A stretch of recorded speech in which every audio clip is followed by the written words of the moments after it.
Pak B, berimba kareba, semoga Anda selalu sehat dan terus bersemangat. Anda menyimak berita Sulawesi Tengah bersama saya, Aling Talamoa. Sejumlah berita aktual dan menarik seputar Sulawesi Tengah telah kami siapkan untuk Anda. Berikut 3 berita utama hari ini. Tim SAR berhasil menemukan warga desa Lumbu Mamara yang tewas terseret banjir.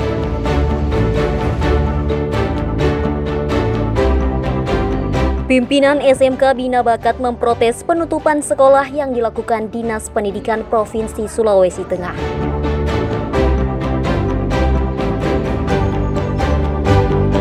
Harga tomat melambung di pasar tradisional Palu dalam 3 minggu terakhir.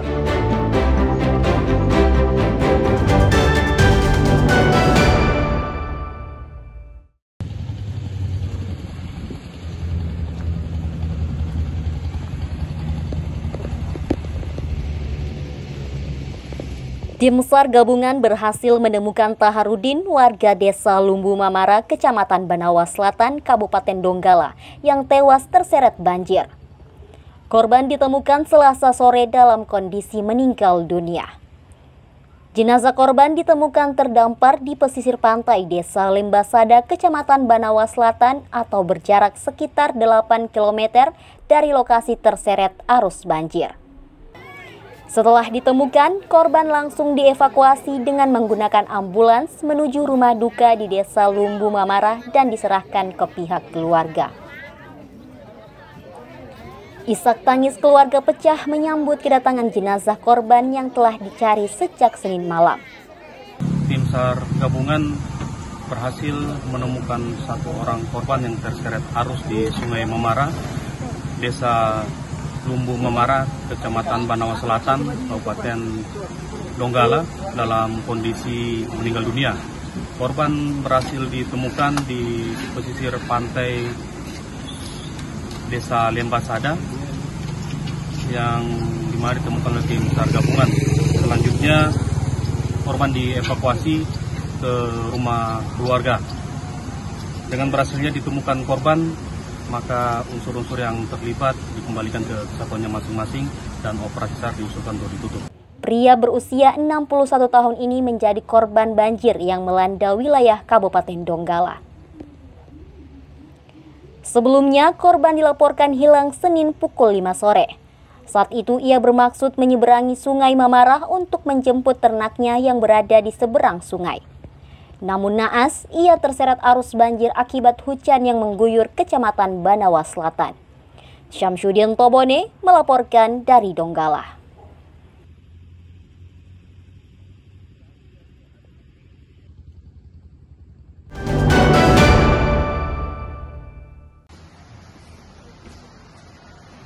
Pengelola SMK Bina Bakat mengajukan protes kepada Dinas Pendidikan Provinsi Sulawesi Tengah. Penyebabnya, sistem data pokok pendidikan sekolah yang terletak di Jalan Suprapto, Kota Palu tersebut ditutup. Imbasnya, siswanya tak bisa mengikuti ujian nasional selama 2 tahun berturut-turut.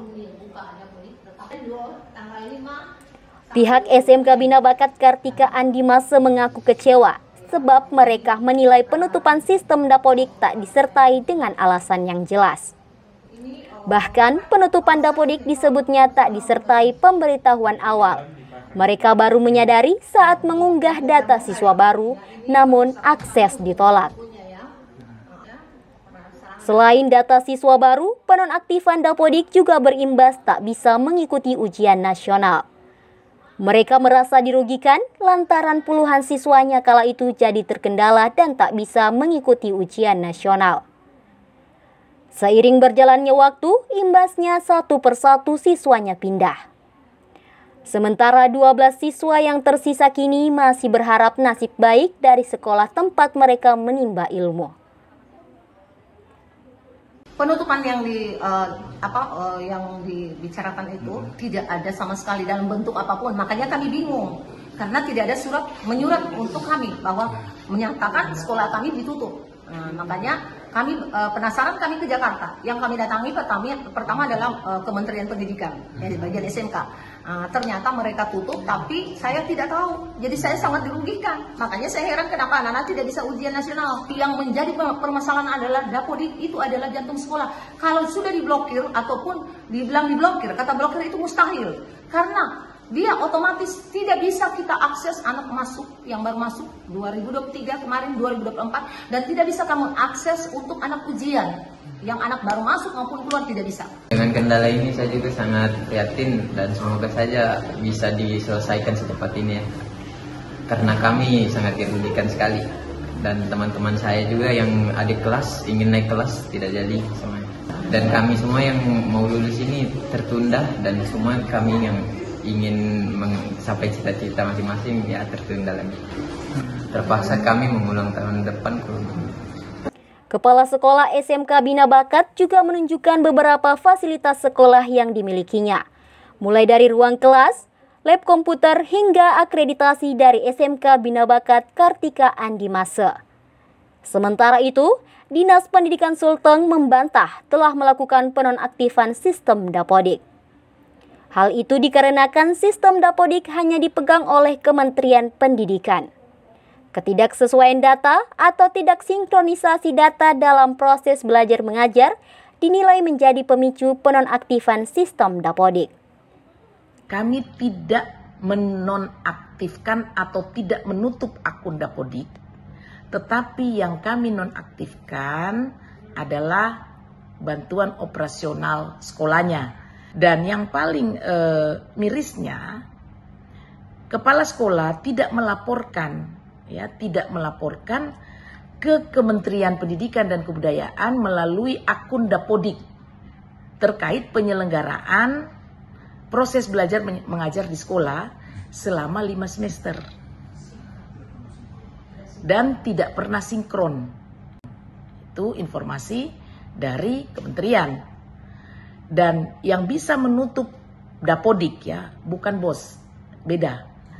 Bos itu bagian dari Dapodik. Nah, yang bisa menutup Dapodik itu hanya Kementerian Pendidikan. Pada April 2025 lalu, pertemuan dilakukan antara SMK Bina Bakat dengan Dinas Pendidikan Provinsi Sulawesi Tengah, namun tidak mencapai kesepakatan. Syahrul Cahya melaporkan dari Palu. Di dalam dipasang di dalam CPU. Ya, untuk yang bongkar-bongkar. Radikal gitu misalnya, maka tokoh agama ini bisa menggerakkan orang. Kenapa? Karena dia punya massa. Perang terhadap kelompok radikal di Poso tidak hanya menjadi tugas aparat keamanan, tapi juga tokoh masyarakat dan tokoh agama. Pelibatan tokoh agama sangat penting dalam pencegahan penyebaran paham radikal di wilayah operasi Poso. Untuk itu, puluhan pendeta dari berbagai gereja di Kabupaten Poso mengikuti pelatihan peningkatan kapasitas yang diinisiasi Satuan Tugas Operasi Madagoraya. Kegiatan yang berlangsung sehari ini digelar di salah satu hotel di Kecamatan Poso Kota, Kabupaten Poso, Selasa siang. Pelatihan yang menjadi bagian dari upaya deradikalisasi Operasi Madagoraya ini mengusung tema penguatan peran tokoh agama dalam menjaga kerukunan umat dan menangkal paham radikal serta intoleransi. Pelibatan tokoh agama Nasrani ini memiliki peran strategis dalam membangun ketahanan ideologis masyarakat. Peran pendeta diharapkan tidak hanya sebatas memimpin jemaat, tapi juga memberikan penguatan tentang nilai-nilai kebangsaan dan toleransi di tengah masyarakat Poso. Para tokoh agama diharapkan mampu menjadi agen perdamaian dan benteng utama dalam menjaga keutuhan bangsa. Menyambut dengan sangat baik acara yang digagas oleh Polri melalui Operasi Madagoraya, teman-teman polisi di Polres Poso. Sungguh sangat senang sebab kita punya tanggung jawab yang sama untuk menjaga perdamaian dan situasi yang aman dan tenang bagi semua masyarakat. Kita bisa beragama dengan baik, tapi pada satu sisi kita menghormati mereka yang berbeda. Seminar-seminar ini membawa penyegaran dan pencerahan bagi masyarakat di Kabupaten Poso ini. Kiranya terus semangat operasi Madagoraya, dan terus melaksanakan tugas. Tokoh agama Kristen di Poso juga diharapkan berkontribusi besar dalam menangkal paham radikal dan intoleransi. Ini penting dalam menjaga stabilitas keamanan dan kedamaian di Poso yang selama ini telah terbangun dengan baik. Para peserta berharap pelatihan seperti ini bisa dilakukan secara rutin dan melibatkan tokoh lintas agama. Saat ini upaya mencegah penyebaran radikalisme dan terorisme di Kabupaten Poso terus dilakukan aparat keamanan melalui Operasi Madagoraya. Operasi keamanan yang digelar sejak 2016 silam tidak hanya di Poso tapi meliputi wilayah Sigi, Parigi Mautong, dan Tojo Una-Una. Syahrul Cahya melaporkan dari Poso.